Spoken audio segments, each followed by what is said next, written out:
Hello and welcome to another edition of News Showcase. I am Priya, Tamil Nadu's first artificial intelligence news presenter.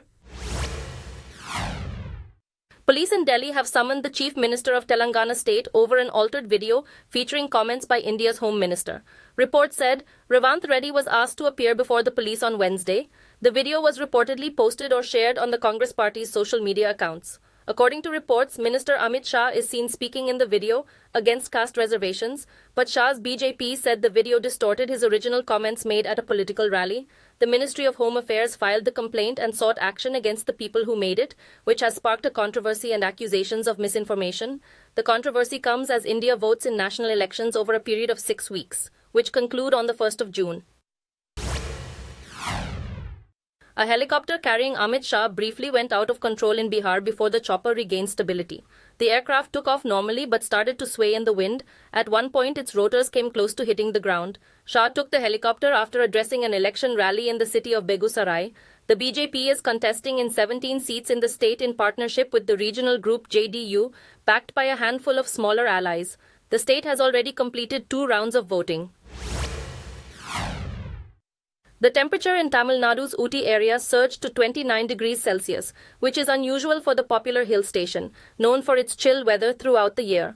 The heat has surprised tourists who flock to the hills to escape the scorching weather elsewhere in the state. According to the Indian Meteorological Department, this is the highest recorded temperature since 1951. This situation highlights the severe impacts of climate change and the urgent need for effective measures to mitigate its effects. The rest of Tamil Nadu state also experienced an increase of 5 degrees above the normal level. Reports of heat waves are also coming in from other parts of the country, with the height of summer still weeks away. The Congress party's second nominee has pulled out of the parliamentary polls in what is seen as a major blow just weeks before the polls.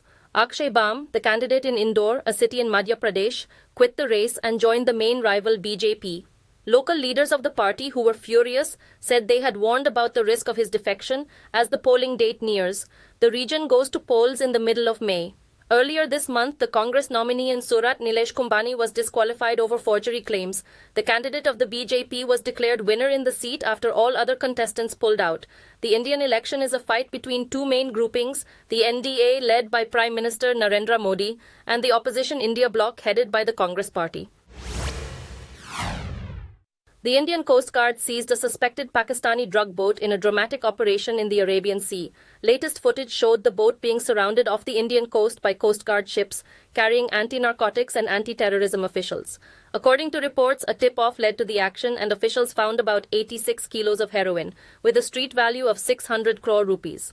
About 14 people who were on the boat were arrested and taken to the Indian port of Porbandar for investigation. The Indian Navy, in coordination with anti-narcotics officials, seized over 3,300 kilos of drugs off the Gujarat coast under its anti-drug program.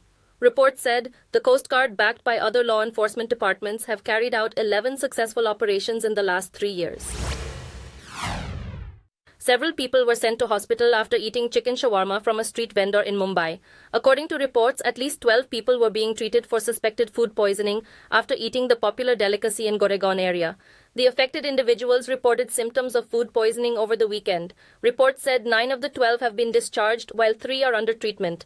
Local officials did not disclose the exact location where the food was sold. This is not the first time the chicken dish has been linked to illness. Tamil Nadu reported some cases last year and 1 person died reportedly after having the food. The incident underscores the importance of food safety and hygiene in food preparation and handling, particularly in street food vending. Inspired by Mumbai's 100-year-old lunchbox delivery network, or Dabawalas, there's one gaining popularity in London. A video posted by businessman Anand Mahindra on social media platform X shows the company using typical Indian steel tiffin boxes packed with Indian meals like rice, paneer and vegetables. Mumbai's Dabawala system is a wide and complex lunchbox delivery system that provides hot and fresh lunch to the city's growing workforce. Similar to the Mumbai model, the service in London also eliminates the use of single-use plastic containers for food packaging. In more similarities, the menu is plant-based and lunch boxes are wrapped with a cloth and transported on cargo bikes. The post said the company is currently growing and is looking to expand further. Protesters at Harvard University hoisted a Palestinian flag as demonstrations against the war in Gaza increased across the U.S. They also unfurled a huge Palestinian flag from a top-floor window of the Hilton Hotel in Washington, where the annual White House Correspondents' Association dinner was held. President Joe Biden has taken notice of the nationwide protests, and the White House has stated that the protests must stay non-violent.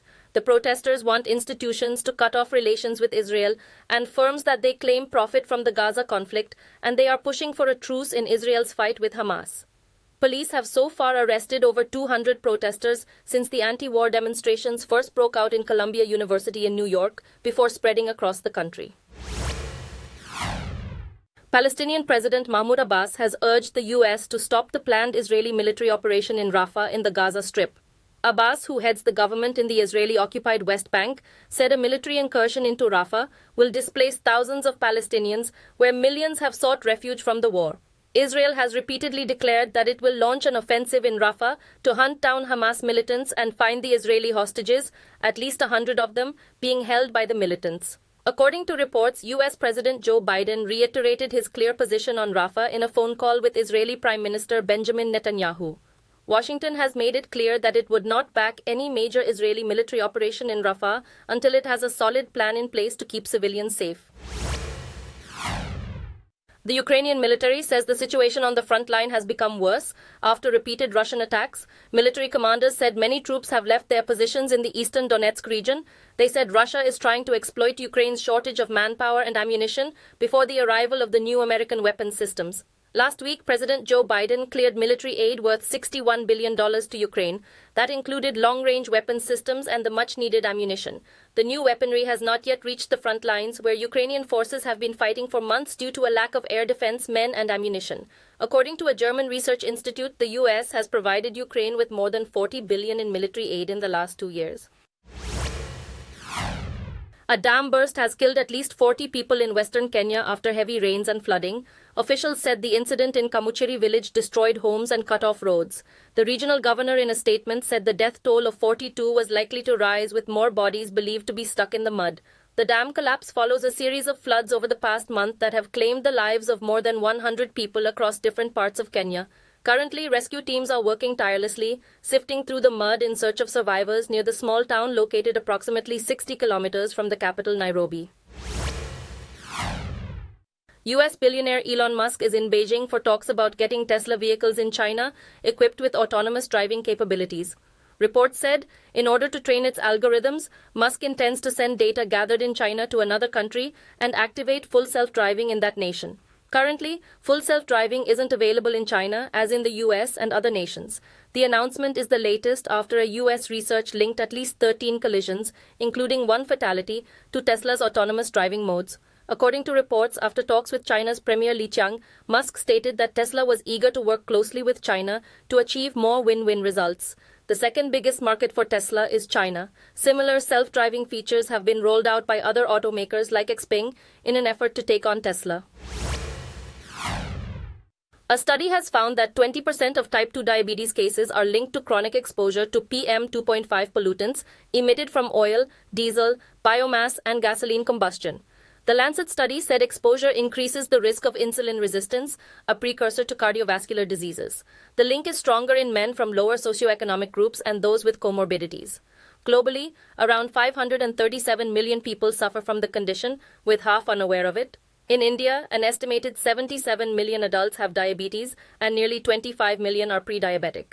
With its increasing pollution and large population exposed to harmful air, it faces significant implications. Delhi and Begusarai cities are ranked as having the world's worst air quality, and globally India had the third worst air quality in 2023.